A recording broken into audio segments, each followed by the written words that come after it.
Welcome to Books for Success. Today, we're delving into the wisdom within Mindstuck by Michael McQueen. Mindstuck explores the intricacies of human decision-making and persuasion. It offers a deep dive into how and why people change their minds, providing you with actionable strategies to influence others effectively. Who's it for? Professionals seeking to enhance persuasion and communication skills. Leaders aiming to influence organizational culture and change. Innovators interested in understanding people's decision-making processes. Before we begin, subscribe and ring the bell for notifications if you want to keep receiving the knowledge of book summaries about health, wealth, love, psychology, and much more. Don't be shy about dropping your book suggestions for us to summarize. Also, you can use this video as an audiobook summary. Let's grow and succeed together. What's in it for me? Become a master persuader. Michael McQueen, Mindstuck, Mastering the Art of Changing Minds. Ever tried convincing a mule to dance? You might have better luck than trying to change a stubborn mind. Now, the thing about stubbornness is that it's not actually about being dense. It's about being stuck in mental quicksand. People are just naturally champions at defending their battlements, refusing to let the drawbridge down for new ideas. That's the human mind. This is where persuasion comes in. Nailing the art of persuasion is a game-changer for both your career and personal life. Believe it or not, a whopping 40% of people's work lives are spent in a tug-of-war trying to pull others over to their side. And guess what? The old tricks of coercion, incentives, and even bulletproof logic often crash and burn against the fortress of stubbornness. Why? Because they miss the mark on how our quirky brains tick. But don't despair, there is a silver lining. Just as horse whisperers can get the most stubborn stallions to prance, there's a way to turn the most rigid of opinions into putty, without any fireworks. And this summary will tell you exactly how. The psychology behind stubborn minds. The psychology behind stubborn minds. Changing someone's mind will often feel like trying to push a boulder uphill. That's because our brains are wired in a pretty stubborn way. There are two sides of the brain duking it out. The inquiring mind, which loves to think things through logically, and the instinctive mind, which is all about those snap judgments based on emotions and gut feelings. And guess what? That instinctive side is running the show 95% of the time. So a lot of what you do is more about feeling than thinking. Now, when you're dead set on something, it's usually your instincts taking the wheel, not your logic. And there are three big reasons why you cling to your beliefs like a lifeline, which are your identity, ideology, and intuition. Your identity makes you favor ideas from your tribe and reject anything from the outsiders. Your ideology filters out anything that doesn't fit your worldview, and your intuition often trumps facts. So when you're trying to get someone to see things your way, their brain is asking, is this going to mess with who I am, what I believe, or what feels right to me? If you want to get through to them, the first step is to recognize where they're coming from and navigate those tricky emotional questions. The second step is assembling your arsenal of persuasive techniques, which consists of 5 key components we'll be tackling in the next sections. Technique number 1, reframing. Technique number 1, reframing. Why does spending $100 feel like a sacrifice at the grocery store, but a celebration at a fancy restaurant? It's all about reframing. The art of painting the same situation in a new, more palatable light to shake up even the most stubborn of opinions. There are 3 slick ways you can use reframing to change people's frame of reference or point of view. First up, you've got priming. It's like warming up people's brains to see things the way you want them to. This could mean throwing in a few carefully chosen words or numbers to nudge someone's thoughts in your favor, or perhaps reminding them of an experience that aligns with your agenda. Or how about this? Ever thought something was way better just because you were told it was from some fancy place? That's priming, weaving its magic, making you appreciate things more based on your expectations. Next up in our reframing strategies is contrast. This technique is all about clarity through comparison. In a campaign, doctors who initially resisted adopting hand hygiene practices shifted their perspective when they saw a sign stating that hand hygiene prevents patients from contracting diseases. Their current behavior conflicted with their commitment to patient safety. That stark contrast got doctors thinking twice. showing how pointing out the gap between what you believe in and what you're actually doing can give you a real wake-up call. There are several other ways to go about using contrast. You can ask people to explain their views, which often exposes the flimsy logic holding them up. You can also have people state intended behaviors out loud to make them more likely to follow through. The third way you can use reframing to persuade is through the power of words. The word pre-owned sounds so much better than used, even though they mean the same thing. Tailoring your words to strike a chord with your audience's values can make your message hit home. Humor, rhymes, and a bit of surprise can also make your points stick like glue, breaking down walls and getting folks to listen with an open mind. Reframing is less about the meat of your message and more about the dressing, how, when, and in which context you present it. Master it, and you're not just communicating, you're compelling. Technique number 2, building affinity. Technique number 2, building affinity. Harvard researcher Alison Wood Brooks decided to dive into an interesting question.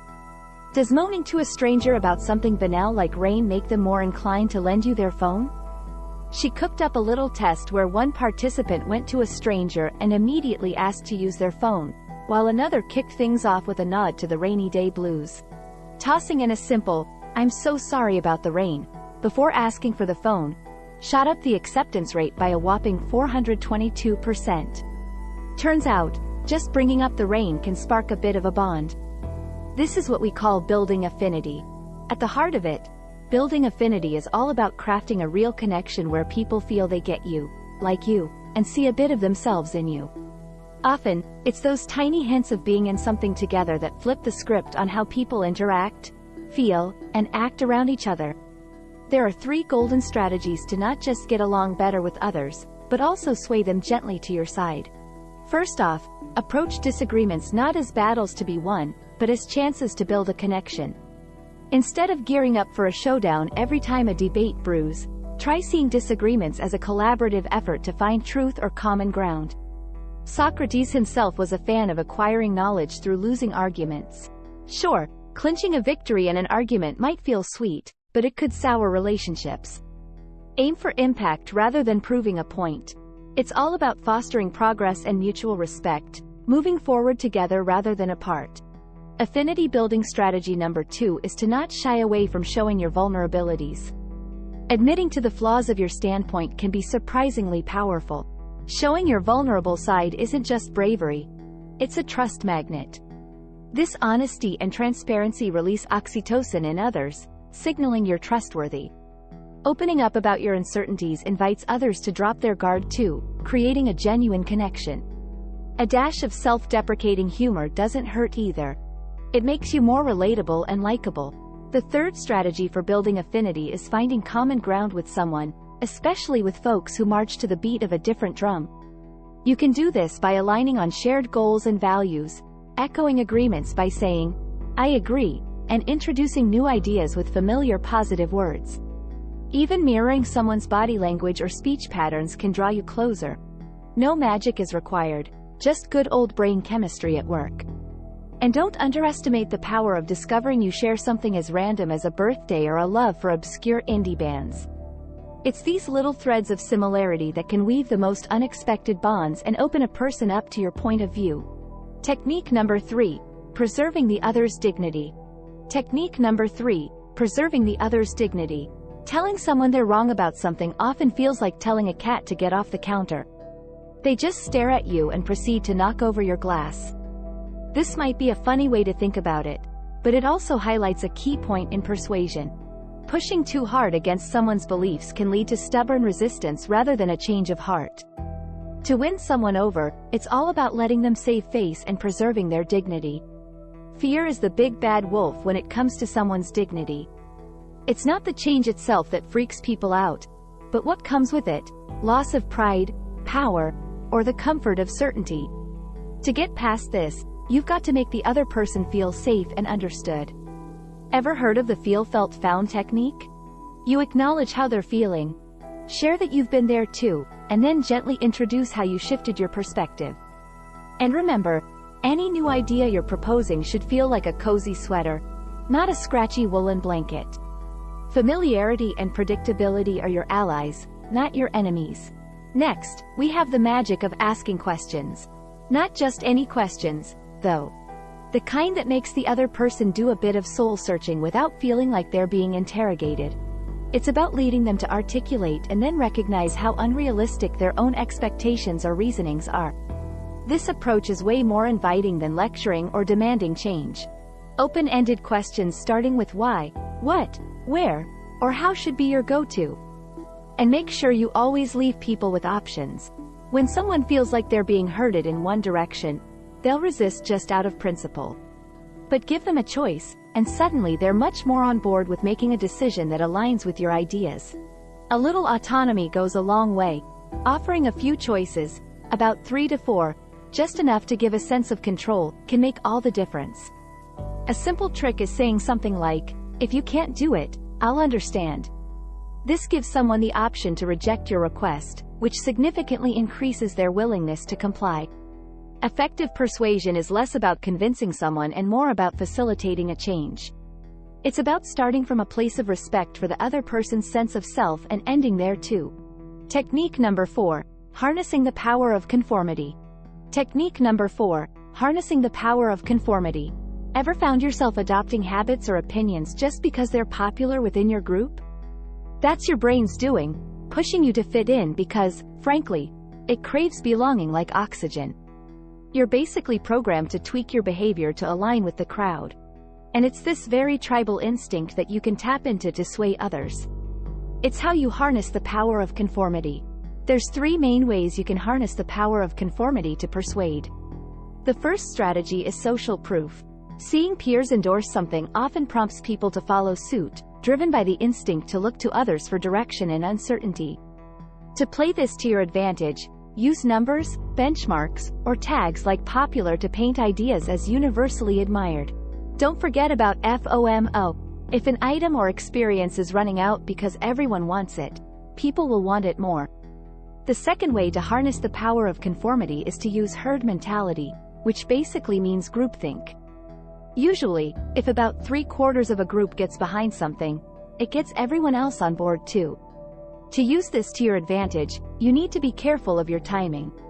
It's easier to jump on an existing bandwagon than to get a new one rolling.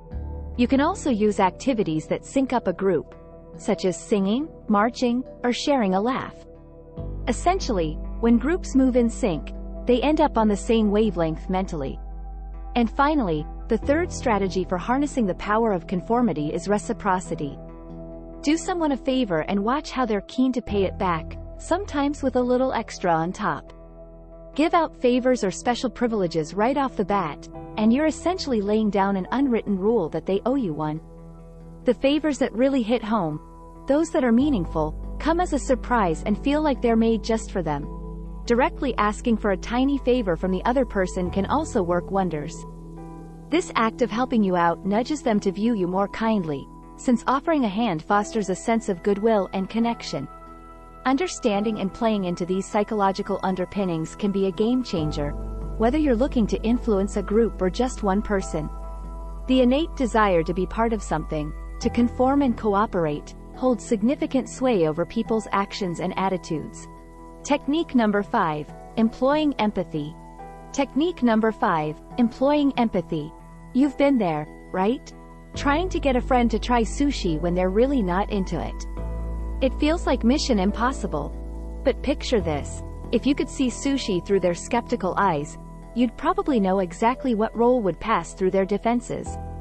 This is the essence of empathy. Slipping into your friend's mindset and really getting where they're coming from.